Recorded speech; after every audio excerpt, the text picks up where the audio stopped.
Good evening. We'll call together the Planning Advisory Committee meeting for May 12th. Sorry, May 13th. Typed this up yesterday. Approval agenda, please. I'll approve the agenda. Seconder. Second. Call for the vote.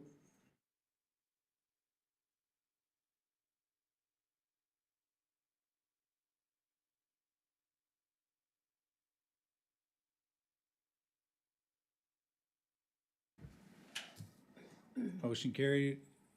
Approval of the agenda. Item 3, any disclosures of interest? None being, we'll move on to item number 4, approval of the previous minutes. Could I have a motion, please?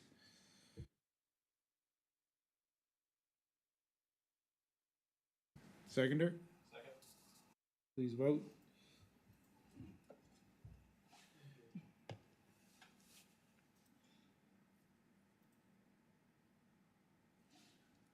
Motion carried unanimously. Item 5, business arising from the minutes. Can we have a motion to file and receive the motions of decision, please? Second. Moved by Mark, second by Mark. Please vote.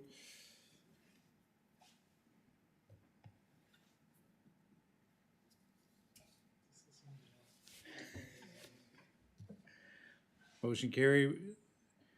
Item number 6, unfinished business. 590 Hampton Road, PID 00249870, reduce frontages. Moving on to item 7A, 31 Stony Plain Crescent, PID 301016570, oversized detached garage. Could the applicant please come forward? Is this, Nope. No, this is for the garage on Stony Plain? Yeah, yeah. Please forward.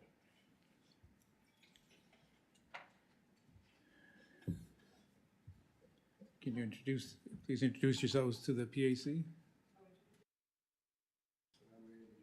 Okay.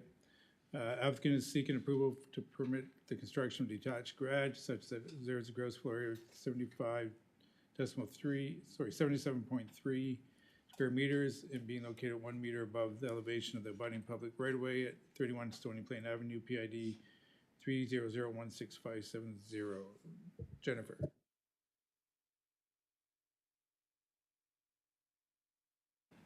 Thank you, Mr. Chair, and through you to the committee members. The applicants are requesting approval for a 77.3 square meter detached garage that is located in a single and two-family residential area on a lot that contains 1,679 square meters.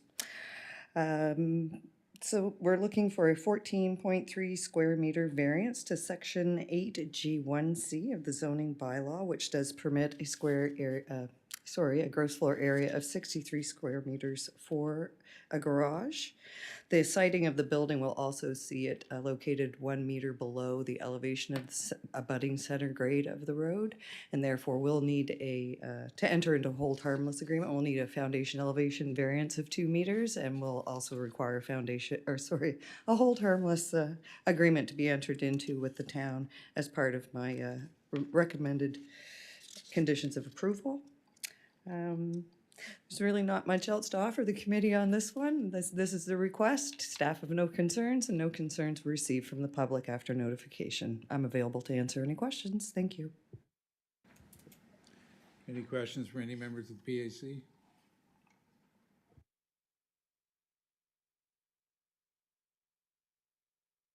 There's already a building, a shed or storage on the property. What's your plan with that building? You're going to remove it completely? Thank you.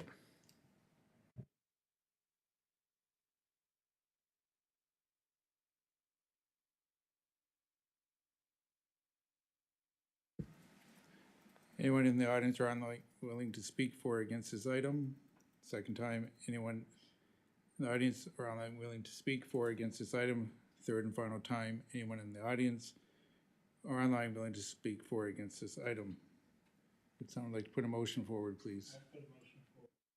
I recommend the Planning Advisory Committee approve the 2 meter foundation elevation variance from section 6F1 of zoning bylaw number 38, and also approve a 14.3 square meter gross floor area variance from section 8G1C of the same bylaw to permit the construction of a 77.3 square meter detached garage such that it is sited at 1 meter below the centerline elevation of the abutting public right-of-way at 31 Stony Plain Avenue, PID 300166570, subject to the following terms and conditions. Number one, the landowner and town enter into a hold harmless agreement relinquishing the town of any liabilities that may arise as a result of the foundation elevation variance approval.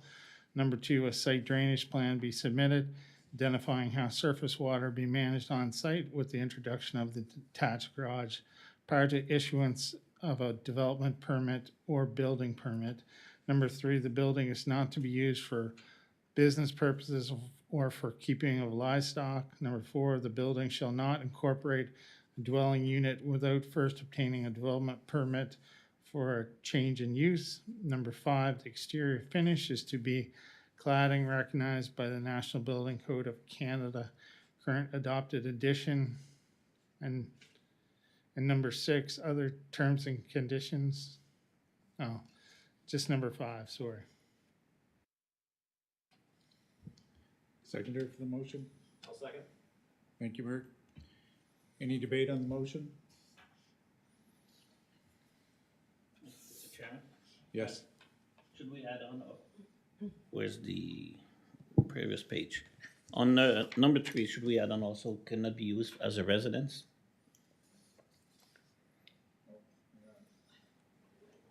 There is, sorry, through you, Mr. Chair, to the committee member, there is language that's been included that the building is not to be used to incorporate a dwelling unit without first obtaining a development permit for a change of use. Okay. So it has been captured, because we do allow dwelling units in detached garages under certain circumstances now. Thank you. Great, thank you.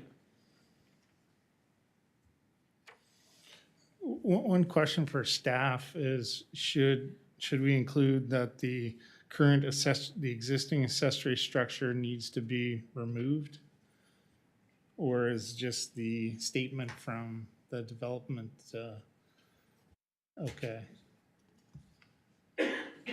Through you, Mr. Chair, to the committee member, a quick search of our records revealed that there wasn't a building permit issued for that building that we can find in our records. It may be part of an amalgamation that happened previously, and some of those records have become a little less than desired, one shall say. So therefore, because we don't know if a permit was issued or not for that structure, the only time we require a demolition permit is if the structure has a permit and it's so that Service New Brunswick can remove it from the property.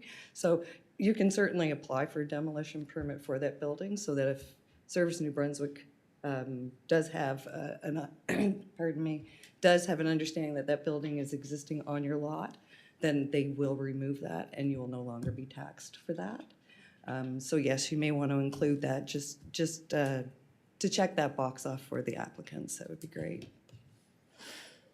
All right.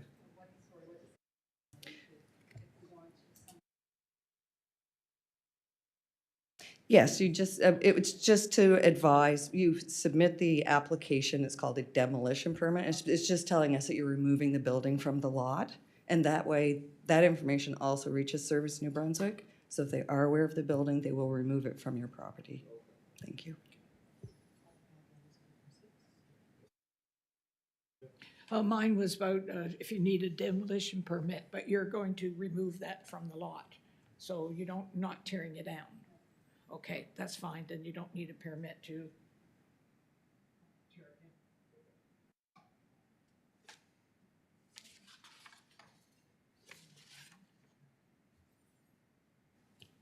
down. Any other questions? Okay, so the only change to the motion was item 6, which now states demolition permit. Can you want demolition permit required? I think the applicant should apply for a demolition permit. As part of the Staff can determine if it's required at that Okay. time. Good.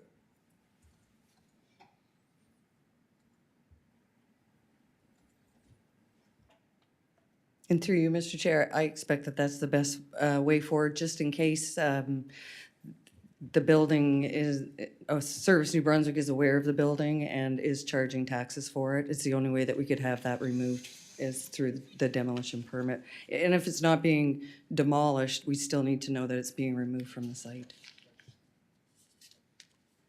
Thank you. All in favor, please vote.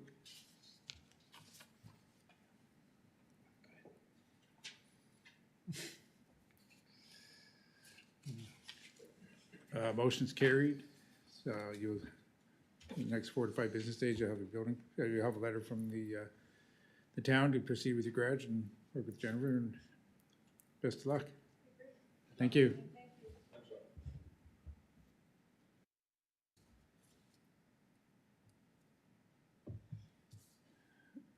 The next item is 7B, 7 Harwood Crescent, PID 003-92266, home occupation pottery studio. Can the applicant please come forward? The applicant is requesting approval to operate a home occupation, the Creative Witch Pottery Studio, offering 2-hour pottery classes 3 days a week to a maximum of 2 students at 7 Harwood Crescent, PID 300-92266. Can the applicant please introduce themselves? Great, thank you, Jen. Jennifer, can you please introduce this to the PAC?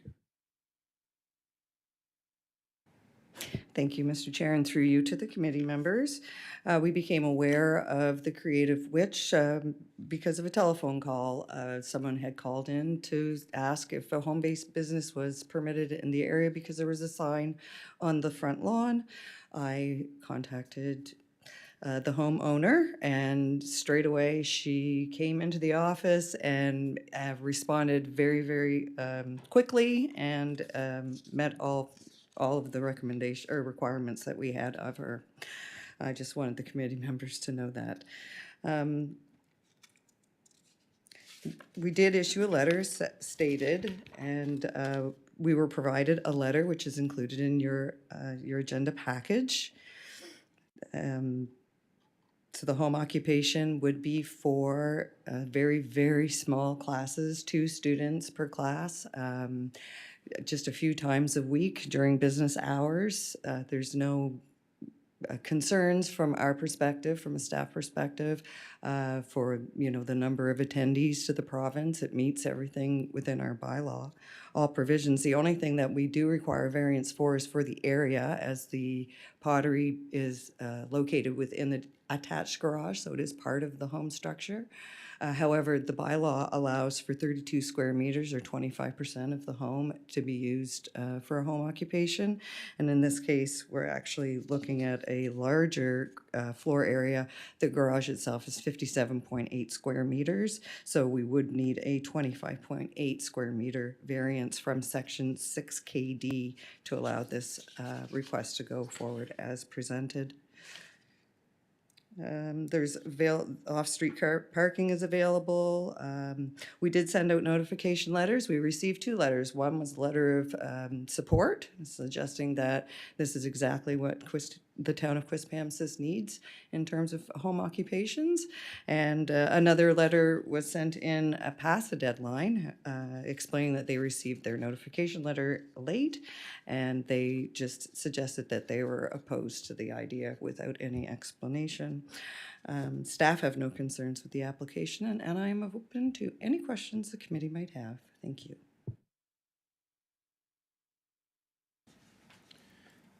Any questions from members of the PAC? Jen, is there anything you'd like to add from what Jennifer's already mentioned? Me being sold out for an extended period of time just goes to show, like, it's just a safe place for women to gather to, dabble in the arts and do something that's creative and fun. I had an accident a year and a half ago, so this is something that kind of subsides my income because I broke my pelvis and shattered my collarbone. I'm still healing, so this is a way for me to support my life moving forward, and I'm just looking for permission to be able to do that. I didn't realize at the time that I had to ask permission. I've obtained insurance and I have an HST number and I'm registered with the government, but I didn't realize that, and that's my fault, that I had to apply to the town to ask for permission. So here we are. Thank you. Brenda? Quick question. Did you have classes last night at your house? Your pottery classes? Yes, I did. You did? Yes. Okay, that's fine, because if not, there would be no room in your driveway for 2 more cars because you have the wood pile. I have a 6-car driveway, and there's two vehicles, that my son's car and my car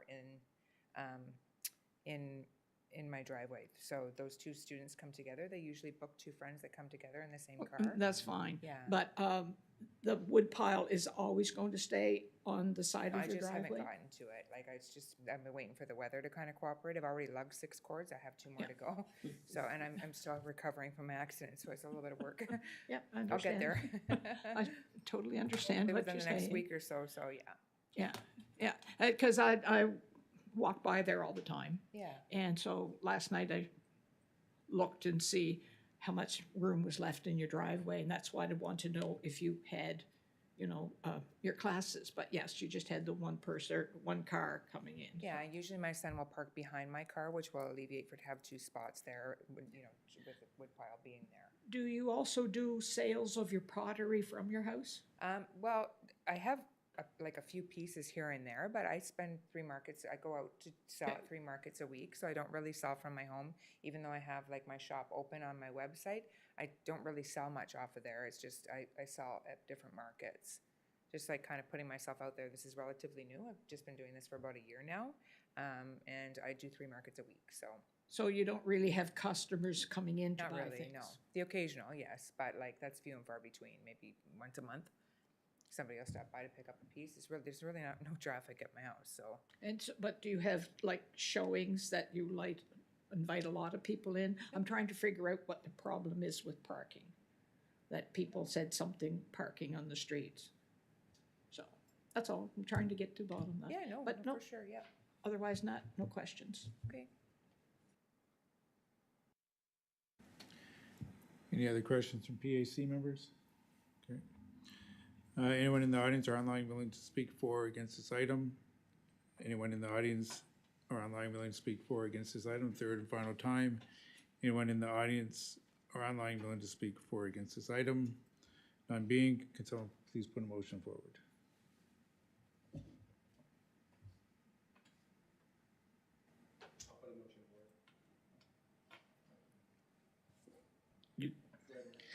That the Planning Advisory Committee approved the discretionary use of a home occupation under Section 8A1BI of zoning bylaw number 038 and approve a 25.8 square meter variance to Section 6KI of the same bylaw to permit the pottery studio with 3 instruction classes at 7 Hardwood Crescent, PID number 300922266, subject to the following terms and condition. Number 1, the number of student visit is restricted to 2 per class. Any increase in the number of students will require the approval of the Planning Advisory Committee. Number 2, class hours will be limited to 2-hour classes, 3 days a week, 6 p.m. to 8 p.m. Any change to the number of classes or the duration of the classes will require the approval of the Planning Advisory Committee. Number 3, it shall be secondary to the main residential use of the dwelling.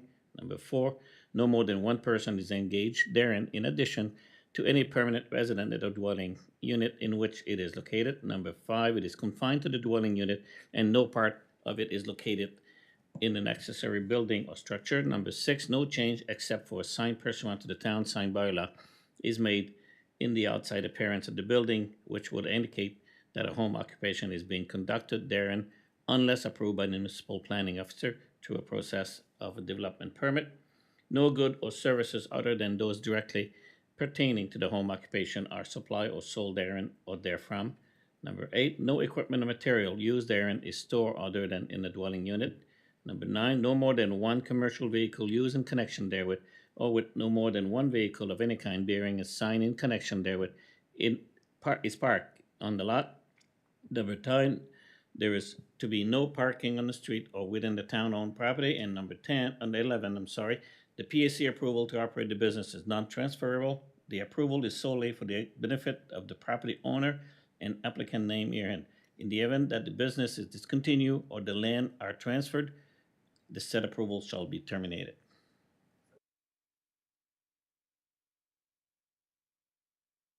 Yes, yes, you can, yeah, yeah, yeah. You're gonna meet the size by law, there's a criteria that you have to meet.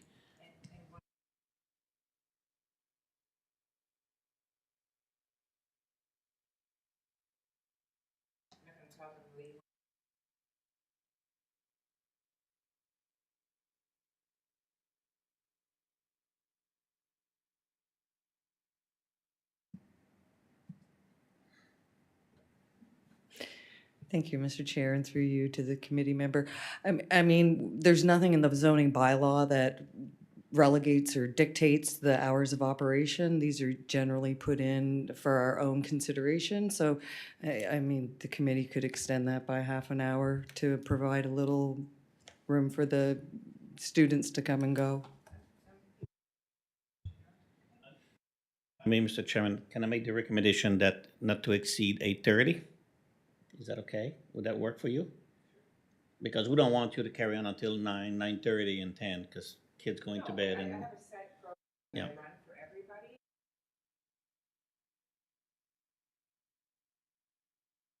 They take a little bit longer than, say, somebody We who's- understand that, yeah. Yeah, okay, So we'll give you half an hour credit. thank so. you.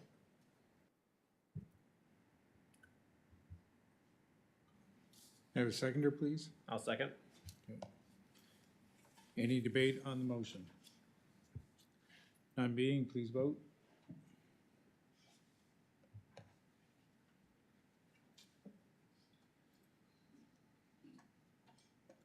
Motion carried unanimously. Best of luck, and you'll have a business letter in 4 to 5 business days.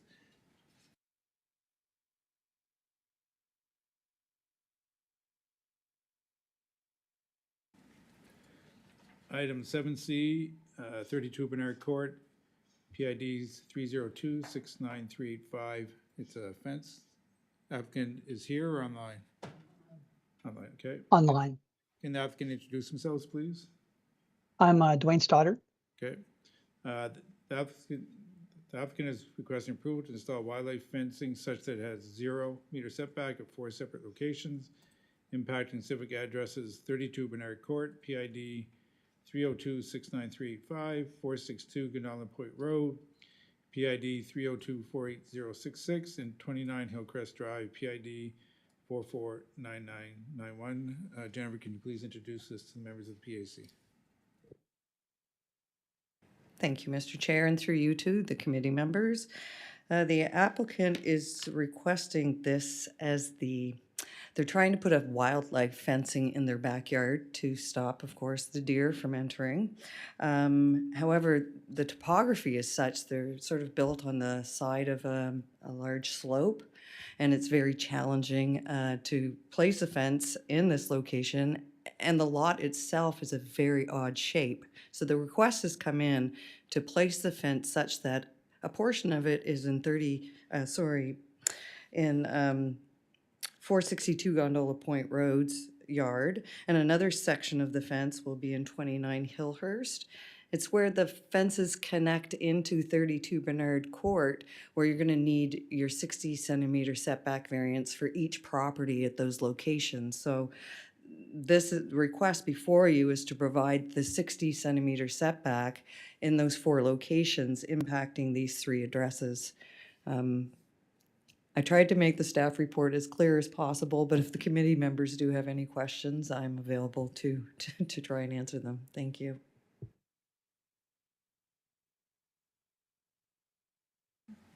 Does the applicant have anything to add to Jennifer's report?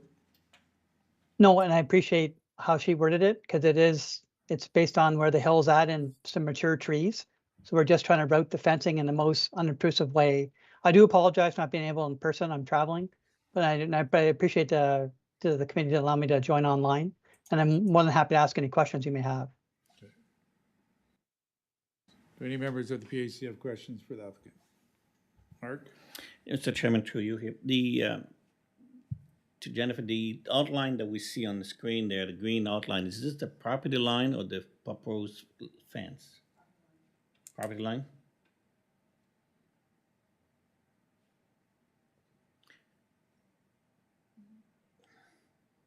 I think there's another picture that shows the proposed location of the fence. Am I correct to say that? Yeah, I got it here. So the red outline is the property line. Am I correct? Yes. And the green or black, it's the fence. Okay, I understand. Okay.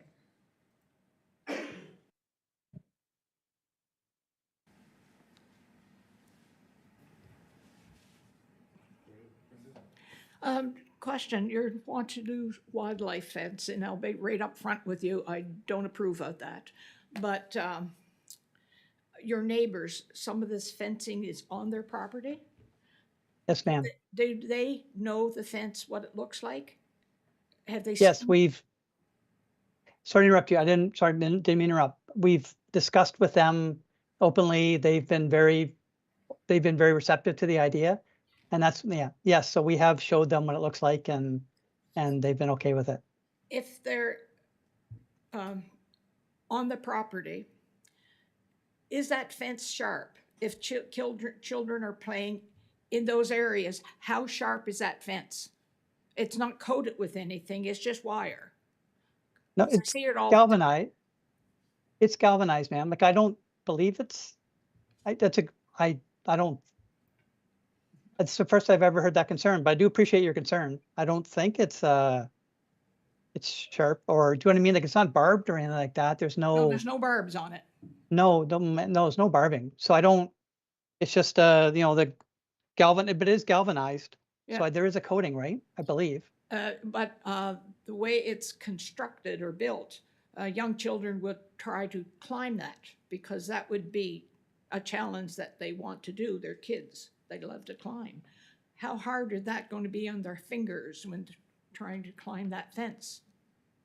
And up front, I told you I don't like wildlife fencing.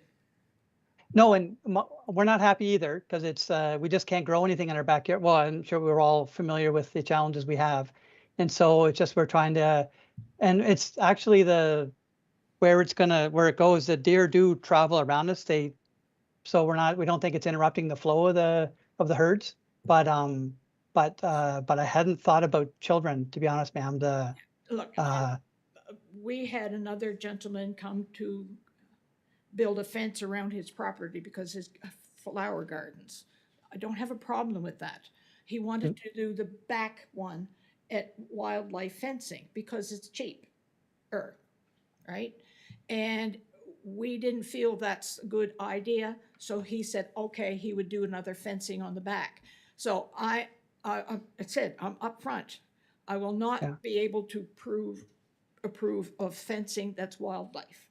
Not that it's the fencing itself is fine, but not wildlife fencing, because I see a vision on Quispamsis, everybody enclosing their house with wildlife fencing to keep the deer out.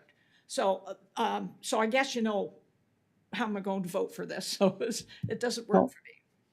Okay, I understand your concerns. I think we chose this fencing. It was more because it just the way it's in the trees, so it disappears and it's less visual. We're trying to make it as less obtrusive to the sight lines as possible. So that's why we chose that fence. It wasn't, to be honest, man, it wasn't a cost consideration. Okay, so if it's not a cost, is there another fencing that would be more nice to look at? Well, the common chain link fence, I think all your concerns that were raised, the same would be for the chain link fence. Is that what you were suggesting? Because the kids would try and climb that too, wouldn't they? If they see because they could get their fingers in the. They could not get their fingers and their feet in it. They might touch it, but they could not climb it unless they had little pointy toes. I'm gonna stop this for a minute because Jennifer wants to. Sorry, what? I'm gonna stop this conversation. Anyway, the town planner wants to speak. This was my opinion anyway. Thank you, Mr. Chair. And through you, I just wanted to make everyone aware that the bylaw only restricts fencing from containing like the sharp razor wire on top. There are very few restrictions to the type of fencing that the zoning bylaw has in it. So there's nothing for me to point to in the bylaw that would say that he would not be permitted to use that type of fencing. And I understand that because we approached council to see if they just, what they felt about fencing. and they turned it back to PAC. So it's the decision of PAC if you want wildlife fencing or not. So I know how I feel.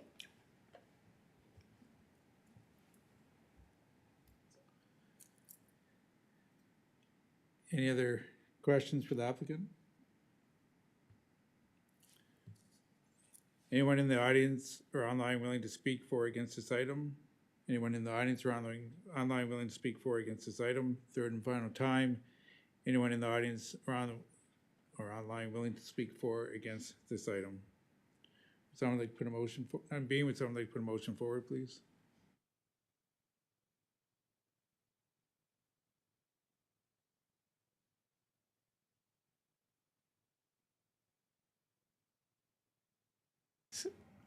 I guess my question is regarding the idea we're approving a fence on someone else's property. I understand when it's a zero, like right on the property line, but in this case, we're actually saying it's okay to install it on your neighbor's property. And then we're saying if you remove it, if you want it removed, it's their expense.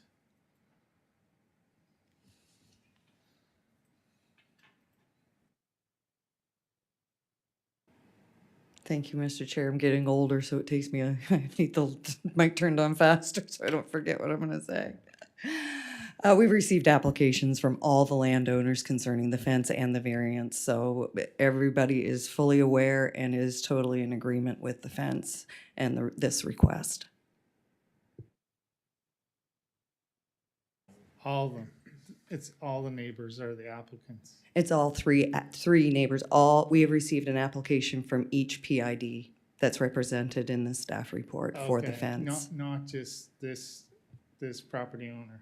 Not just this property owner, that's Okay, correct. We have okay, received I think I applications understand from the now. other two. That's correct. Thank you. Any other questions? Can we have a motion put forward, please?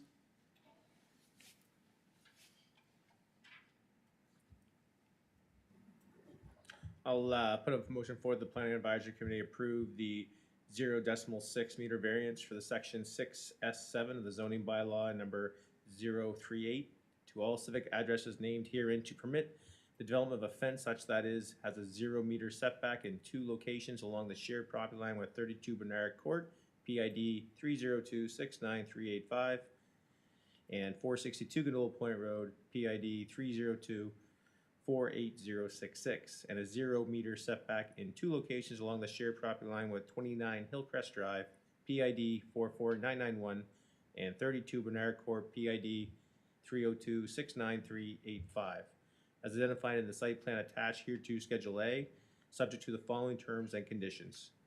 Number 1, the fence must be maintained and kept in a state of reasonable repair and shall not be allowed to become and remain in a condition of disrepair as per the zoning bylaw 038, section 6S6.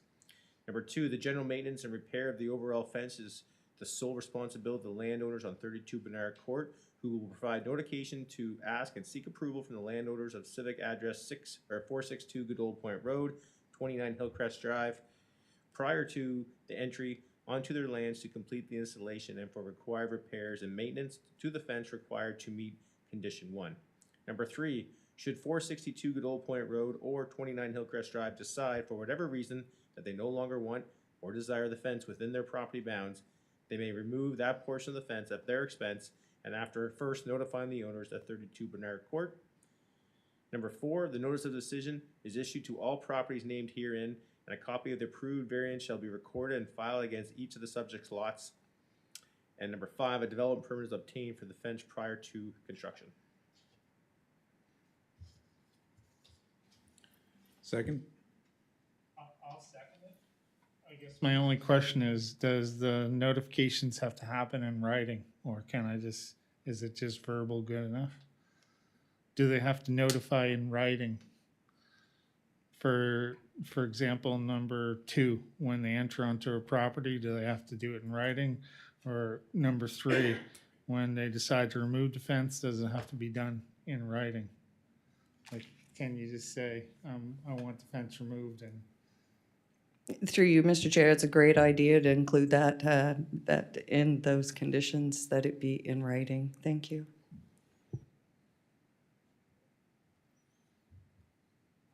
I did. Mr. Chairman, I have a question for Jennifer here. In the event that one of the applicant sell their property and the new owner does not want the fence, who's responsible to do what?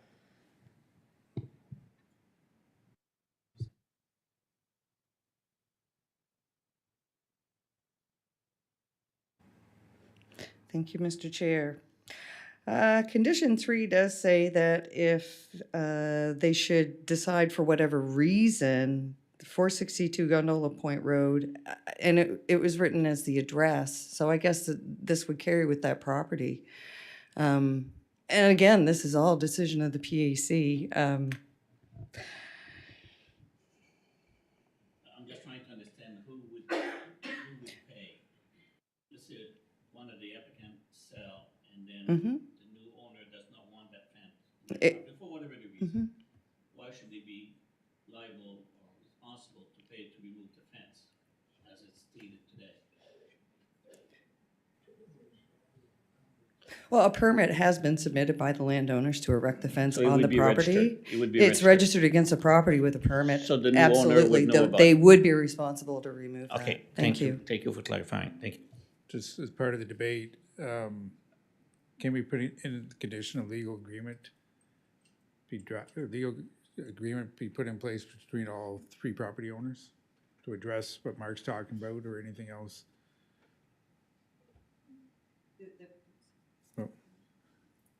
Sorry again, and through you, Mr. Chair, the PAC can certainly make that a recommendation or a condition of approval that they enter into an agreement that's registered against the properties. You just would need to include that on your list tonight.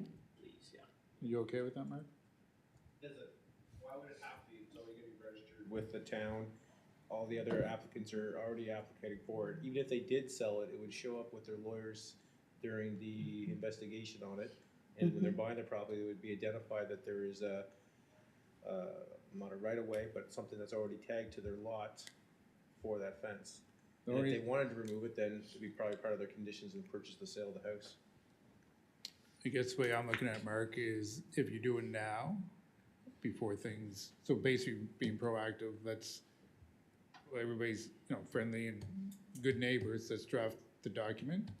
So that you're right, so if someone decides down the road to sell their property, condition of the sale isn't, and someone says, no, I don't want to take the fence down. Now it's a bigger, but if it's already agreed upon prior to that happening, everything's in place, there shouldn't be any hiccups or holdups. But isn't that what's stated between 2 and 3?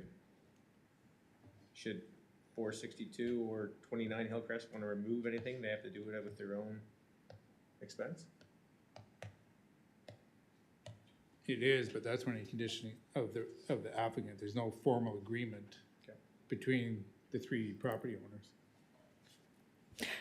And through you, Mr. Chair, that is correct. However, this was reviewed by the development officer and he did not discuss with me the need for an agreement. So I feel that enough is covered here because we have received applications from each landowner for the fence. So the fence is, for all intents and purposes, belonging on the lot.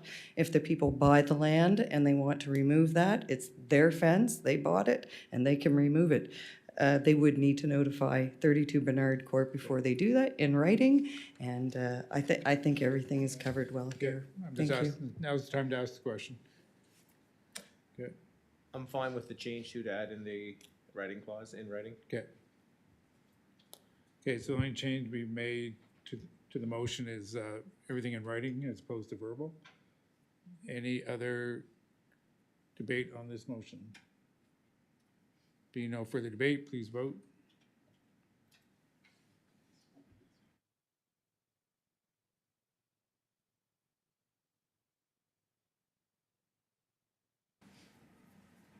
By a vote of 4 to 1, motion carried. I would like my vote recorded. PAC member Farrell, you'd like their vote recorded, please? So your motion's passed with regards to your fence. You'll get a letter from the town in 4 to 5 business days, and good luck. Thank you, and I appreciate everyone's time, and I appreciate your input. This is, and Jennifer and the town has been very helpful. So this has all been very, I do appreciate, and I appreciate your support. Thank you. You're welcome. Next item of business is item 7D, 22 Jitney Way, PID 00251462, detached garage height. The applicant is seeking approval to permit a detached garage such that it has a building height of 5.45, 5.5 meters at 22 Jitney Way, PID 251462. Can the applicant please introduce themselves? Thank you, Andrew. Jennifer, please introduce to the PAC. Thank you, Mr. Chair, and through you to the committee members. Before you is the application for a height variance for a accessory building, detached garage located at 22 Jitney Way. This has already been through the variance process, received 2 variances through the development officer. One was for a 7.4 meter beyond the front line of the main dwelling variance as found in the front yard. And the second was a 2 meter street line setback variance from a future local street. At the time of the application, a building height for an accessory structure was permitted to 5 meters. Since the application has gone through, was approved, we have gone through a zoning bylaw amendment that now allows for a building height of 6 meters for a detached garage. However, at the time that this application was submitted, we were under the 5 meter. So to bring the building into compliance with the zoning bylaw, we do need to ask for that 45 centimeter variance. As it had already been through the variance process, the development officer felt that it was best to be reviewed by the Planning Advisory Committee. Notification letters were issued to properties within a 100-meter radius, and at the time of the rating of the report, no concerns had been received, and none had been received at the time of this meeting. However, staff do have concerns with the condition of the overall development.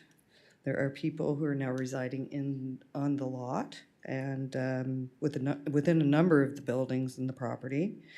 And although the developer is meeting the agreed timelines established in the development agreement, there is a certain level of expectation concerning site safety, which staff do have concerns about. And we just think the PAC may want to ask some questions about when we can expect the site to be improved from a safety perspective. Thank you, and I am open to any questions. Anything to add to Jennifer's report? Okay, thank you. Any questions from any members of the PAC?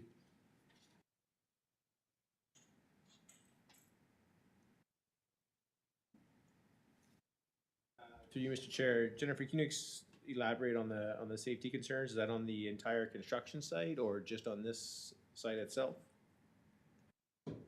And through you, Mr. Chair, it's the overall construction site seems to be a bit hazardous. We've had reports from people getting stuck and whatnot, deliveries and et cetera. Just wanting to know when we can expect to see improvements, perhaps the paving crews in, a little tidy up. Thank you.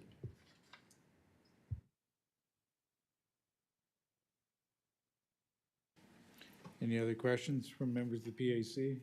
I'll ask, maybe the developer can give us an update on the schedule for construction, the various phases, asphalts, how many residents are currently living there? Sure. There's currently 14 residents living there. All those residents have paved parking lots. We had planned and lined up pavers to pave last fall, but the town requested that we stop, so we did, and they're booked to come back at the end of this month.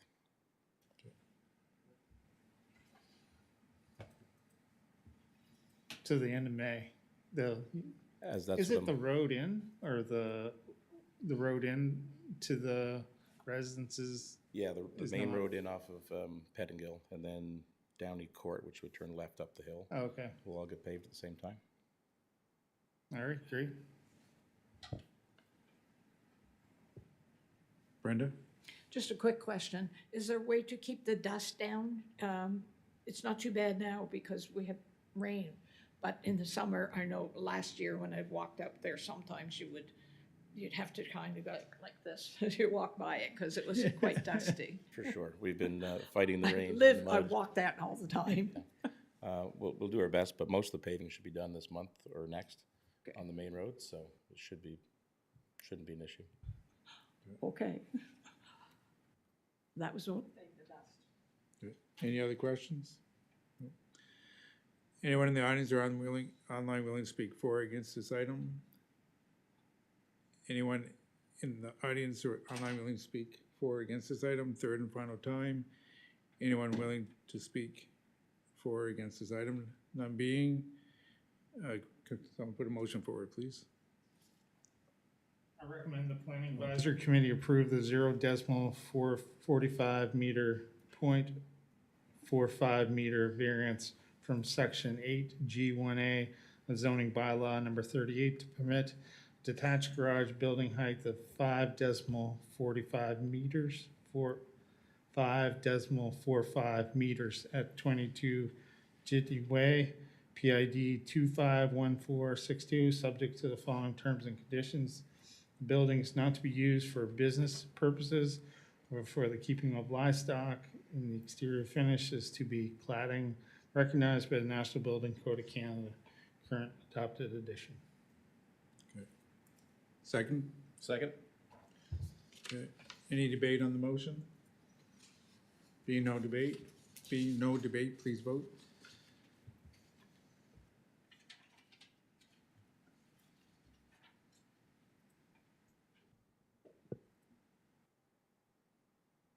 Motion carried, 5-0. 4 to 5 business days. You'll have a letter from the town to proceed with your garage. Great, thank you. Thank you.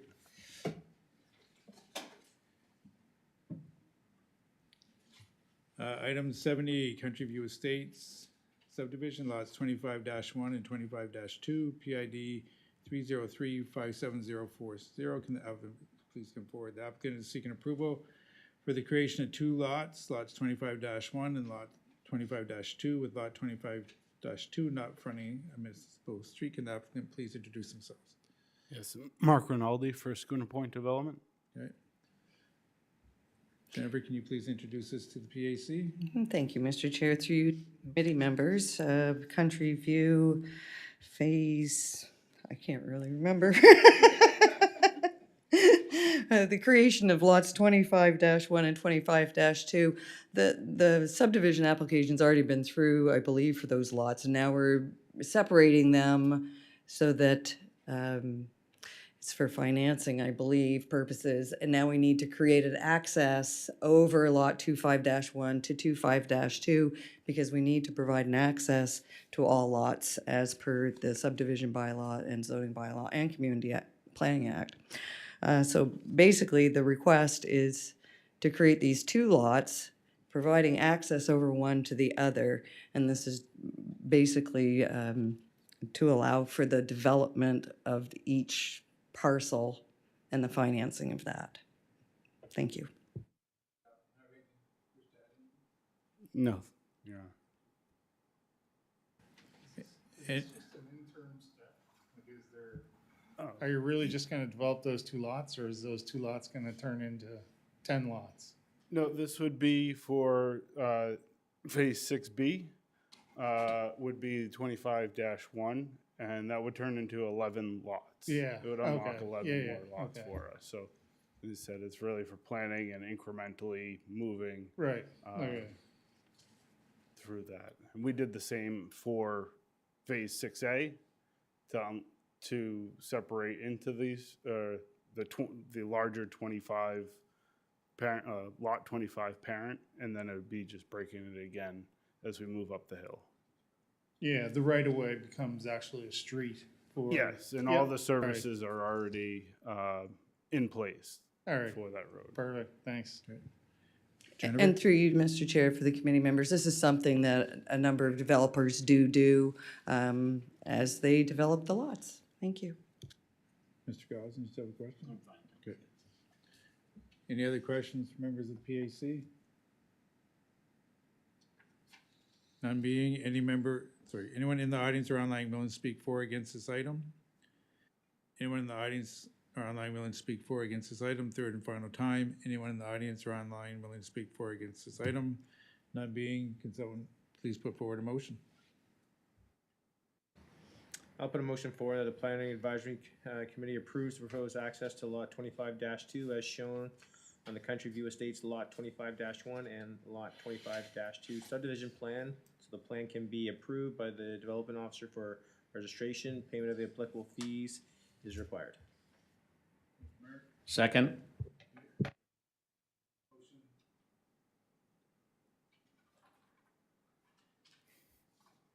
debate on the motion? None being, please vote.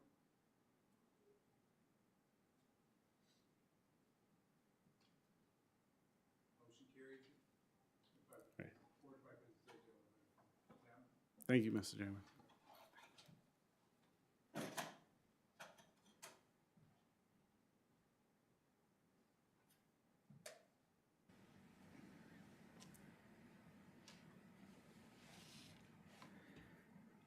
Item 7F, Elms 258 subdivision, lots 25-1, 25-2, and 25-3, tentative plan PID 00259159. The applicant is seeking approval for the creation of 3 lots, 25-1, 25-2, and 25-3, with lots 25-2 and 25-3 not fronting a municipal street. Can the applicant please introduce themselves to the PAC? Good evening, PAC. My name is Jonathan Rasenberg. Thank you, Jonathan. Jennifer, can you please introduce this to members of the PAC? Thank you, Mr. Chair, and through you to the members. This is very similar to the last application in that we've already approved the development and now they want to subdivide. And by doing that, they now need to provide access over 2 lots to the third at the back. So it's a very similar application to the previous. The one thing to note is that because it's providing, the access is providing access to so many dwelling units that we are requesting that it be named. So it will be a named lane. I believe that was a recommendation of the development officer. But yeah, the creation of the 3 lots, again, so that they can develop each lot. Each lot will have a building contained within it, I believe is the plan. And I'm available to answer questions at the PAC. Thank you. Mr. Rosenberg, anything you want to add to Jennifer's report? My nieces are arguing over who gets the next street named after them.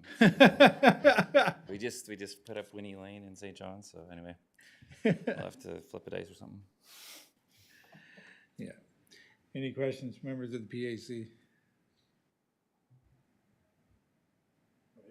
Mr. Chairman, through you, the access to the property from Hampton Road seems to be in front of, I believe, building number 1, but the road accessing building number 2, number 3 is at the end. So how's the traffic going to circulate within the property? If I could get, okay, so you see at the bottom of your 3 properties there, this is the access to. Do you have a site plan you could pull up, Jennifer? We could see it on the. We have more detailed site plan there. Yeah, this one that'll there. pull up. So the access to the property from Hampton Road is on the left-hand side, I guess, more closer to Pinewood, I believe.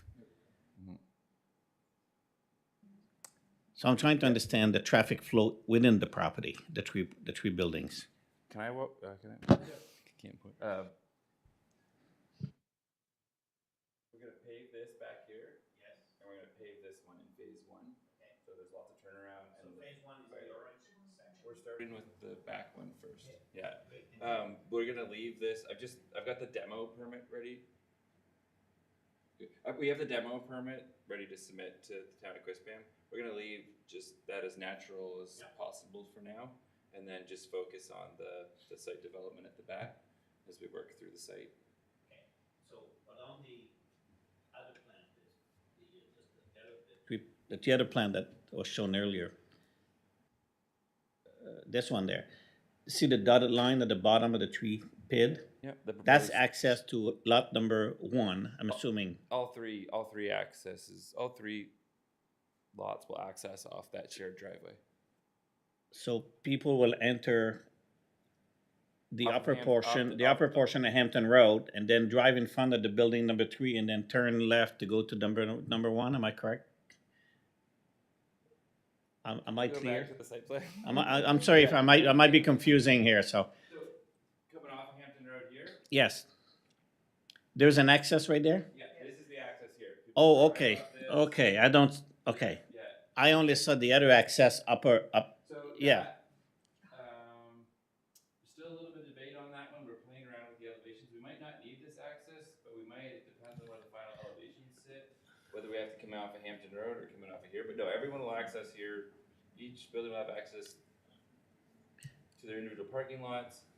The underground Yep. access will be off this road here. Yeah. We're trying to get this to work to come off of here. We prefer to have off of here than off of Hampton Road, but that was what was submitted. I mean, Yeah. No, I was confused with Love the. to see- I was confused with the access of the upper Hampton Road. I thought that was the only access to the property. But you're telling me right now on this plan, I know it's not finalized, but there's 2 access and egress to the property.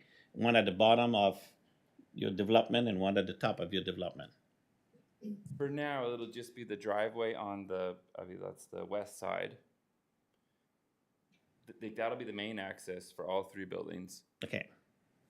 That'll be able to go, yeah, so there's no, Okay. maybe the 3rd building, which should be the last building, will have access onto Hampton Road. We gotta still play around with that one, Okay. engineering. I understand that. Thank you. Yeah. Quick question. This is divided up into like 3 lots now with a building on each, right?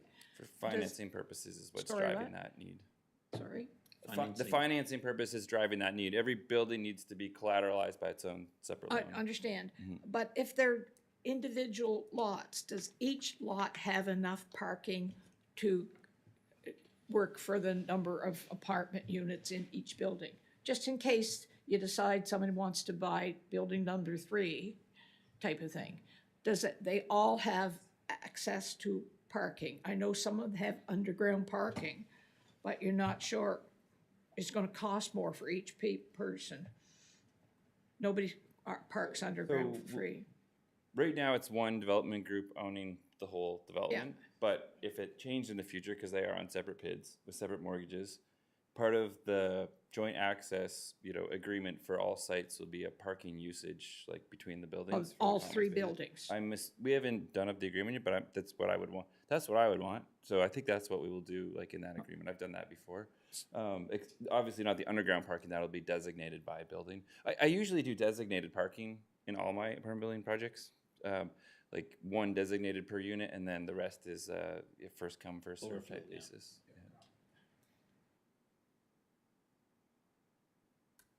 Again, but if, example, down the road, I want to buy unit number 3, can I assure my tenants would have enough parking for that building? Or would they have to go into another place? We've been working on the drawing for the site plan on it. We're about up to 1.5 spaces per unit, and we are going to have a higher ratio of 1-bedrooms than most apartment buildings generally do, like closer to 1/3 as opposed to usually less than 10%. So I think I don't see, like, we're only going to be adding the parking as we add the buildings. So, and I like to have designated spots. I'm pretty sure in our common use agreement, there'll be like a cross parking type arrangement, except for, for undesignated spots. I prefer my tenants to have a designated spot, like, matches their unit number type thing. Most people prefer that, the regular spot.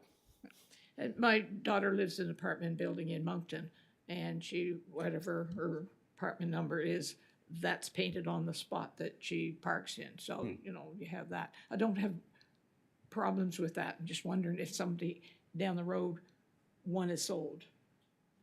Because we have designated parking, I don't think it'll be an issue.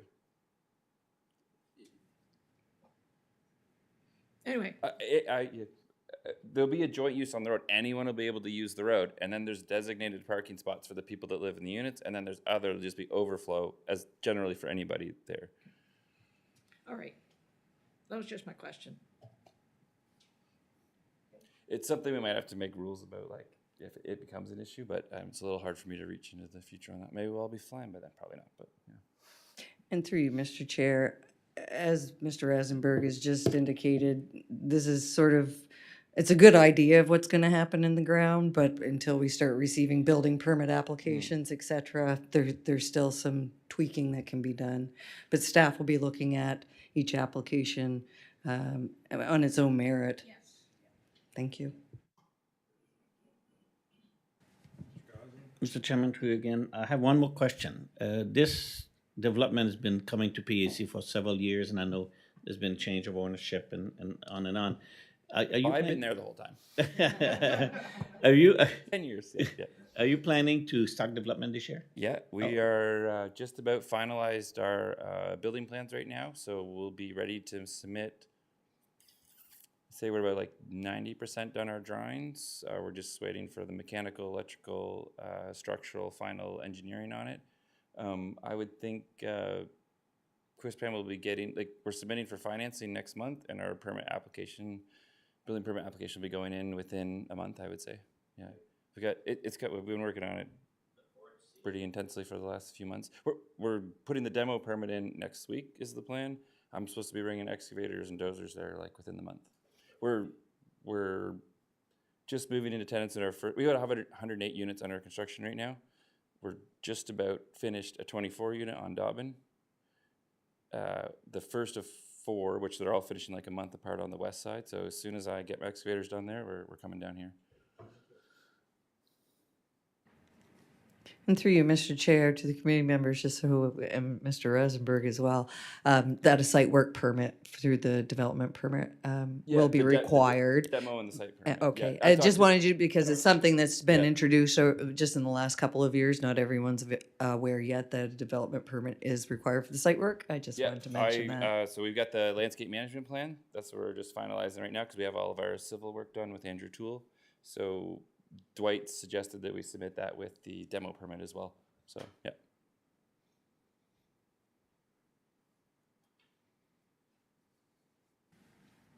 Any other questions? Okay. Can we have a motion, please?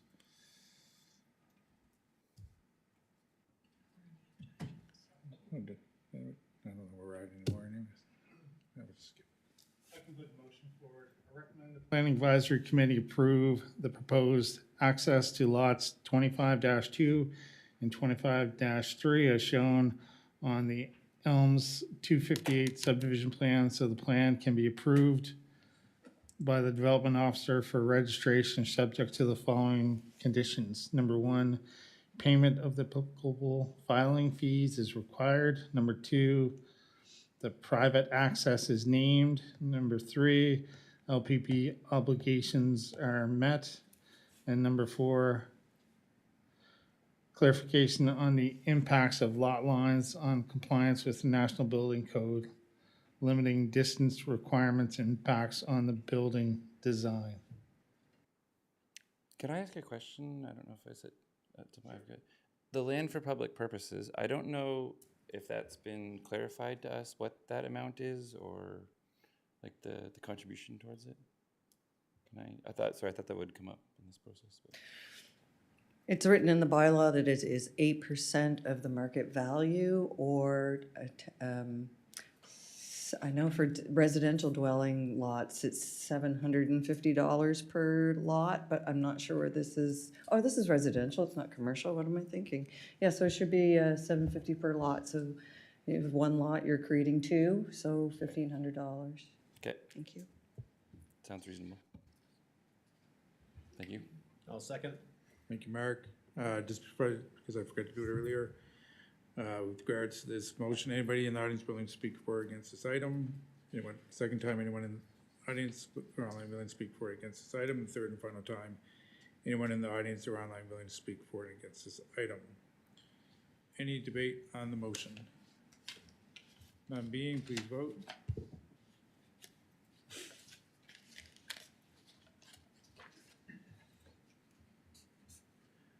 Motion carried. Best of luck in your development. You'll have a letter from the town in 4 to 5 business days. Thank you. Appreciate your time, Casey. Thank you. Good luck.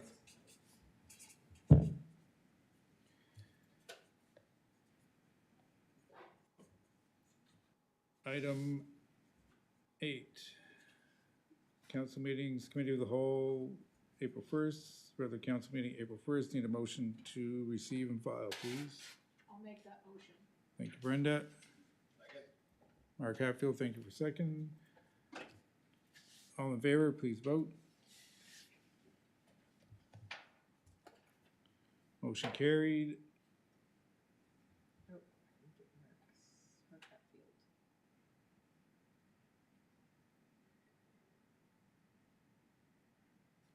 Good.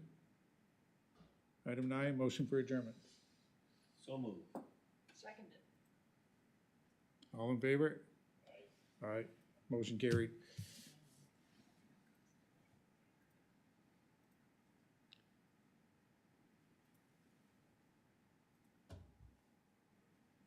Meeting adjourned.